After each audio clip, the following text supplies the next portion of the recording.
Hello everyone, I'll be presenting our work Preliminary Experiment with Transformer-Based Approaches to Automatically Inferring Domain Models from Textbook. Domain model is an important aspect of computer-based instructional system and consists of all the aspects that a learner should master to be proficient in a particular domain. There are various components in domain modeling. In this work, we focus on knowledge component extraction for domain modeling, specifically for introductory computer science as our domain. We use textbook as a source of our domain model creation. As we can see, we've used embedding-based ranking approach for knowledge component extraction. Specifically, we used four different transformer-based models: BERT, CodeBERT, SciBERT, and RoBERTa to see if domain-specific transformer models such as CodeBERT, SciBERT have an advantage given that they are trained on computer science data.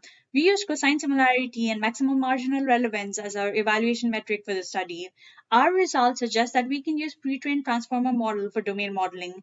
Even though models such as CodeBERT and SciBERT are trained on domain-specific data, they didn't show any advantage over BERT and RoBERTa. We also observed that using maximum marginal relevance could rank specific concept of a topic higher than general concept. Thank you.